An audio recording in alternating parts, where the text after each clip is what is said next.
I was thinking about Bionicle's story because it's a series that's been around, come and go through not only the fandom but through Lego themselves for decades at this point, honestly.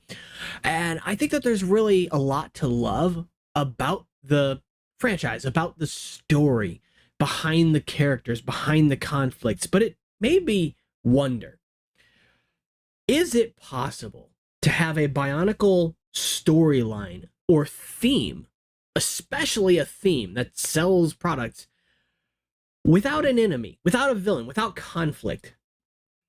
I don't know. Here's the thing. I probably make this known more than I should, that my favorite year from Bionicle, as contrived as the answer may be, is the first year, 2001. I'm nostalgic for it because, I was around back then, Tahumata being my first set. I've talked about that ad nauseum. However, I also like the atmosphere of 2001, really those early years in general, and they're hard to replicate.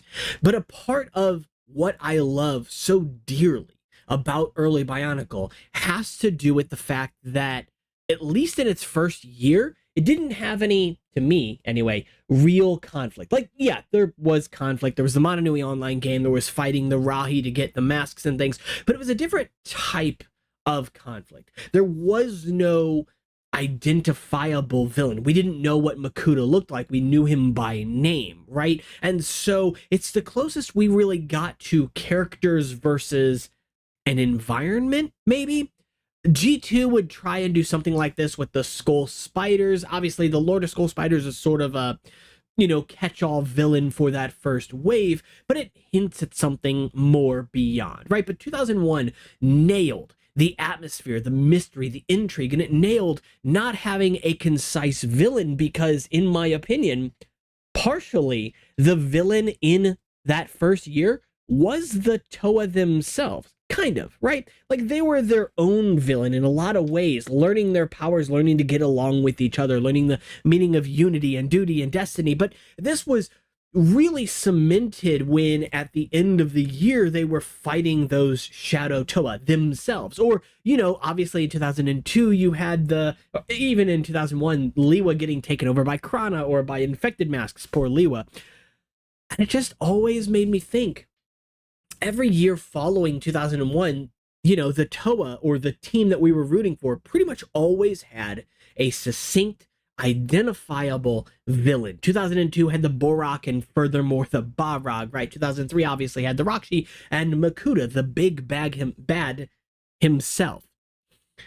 But every year had something. And I feel like after a while that can wear thin.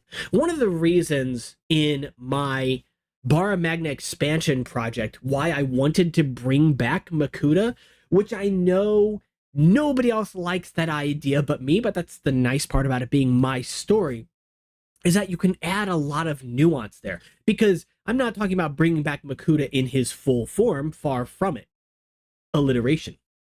No, I'm talking about bringing Makuta back, but sort of as his own enemy in a lot of ways. And I think that you could get into some really nuanced story with that. If you don't know, with my Bara Magna expansion project, it brings Makuta back in the form of a corrupted fragment of a mask that is scooped up by a character. I don't believe I've named them yet or spoiled their name anyway. But long story short, this ends up being the main villain of this first wave from my series, right? And it is riding on a dragon. He has the last dragon. So there's all kinds of really epic stuff going on in this specific reformed world, right? But it also exists in a world where we understand that Makuta is, in some ways, and not to my liking necessarily, but kind of an essence rather than a specific character. At least that's how he's wrote about in a lot of Bionicle stories and online elsewhere. I tend to see Makuta more as a specific figure, but sort of the embodiment of the Krakan, his mask, right? And I think either way, so long as you have pieces of that Krakan around, that corruption will follow, right?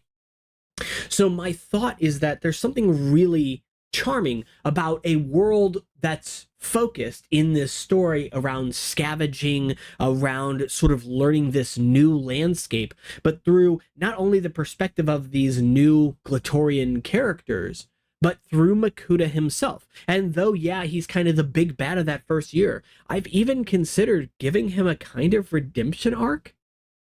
I know that sounds crazy, and I don't mean Makuta himself will be redeemed. Maybe. I don't know. I haven't gotten that far in my story yet. I don't want to spoil it.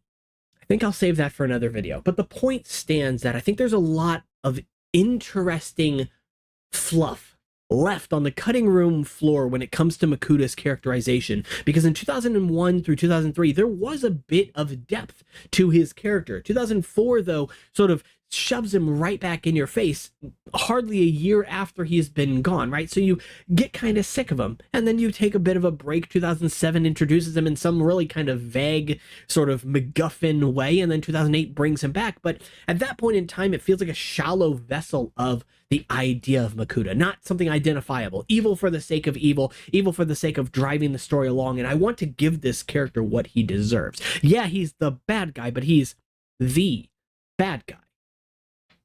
So, how does a story without conflict work? At least without the traditional form of conflict. That's something that I think Bara Magna could have had going for it. Because if you remember, with Bara Magna, with the Glatorian, no individual element of Glatorian was bad. Like, yeah, technically the rock Glatorian, aka Earth, Black, whatever, the Skrull, and their like were evil, but nothing out there said that all Earth, rock, whatever elemental characters had to be evil. We just didn't get to a point in our story where we had a good guy come from that tribe or from that area, right? And my story includes some. We also didn't at all get to explore Bota Magna, at least not in toy form, right? So there's so much left, so much meat on the bone, just waiting to get picked out, waiting to get put together into something new, something nuanced, and something honestly spectacular. I don't think that I'm necessarily the sole person to write this or reveal this. I'm not seeing myself as the storyteller necessarily, but there's so much to love about 2009 in the sense that it takes a lot of cues from those early years. Yeah, it has the fragile sockets, it has some flaws for sure, but you could see a sparkle, a glimmer of something that was being grabbed onto in 2009. And I wish Lego had let them go for at least one more year, had said, hold on, before we cancel it. I know it was decided, as far as I've heard anyway, before 2009. But had they said to themselves, no, we're going to try this story for one more year, they could have. You know, Hero Factory just replaced Bionicle, and this was already a soft reboot. So it's not like Lego wasn't going to be willing to make Bionicle-esque parts again. They did for that first wave of Hero Factory. I just wish they would have committed a little bit further. Obviously, that's not what we got, which is why I'm working on the Bara Magna expansion project. Bionicle without conflict, though.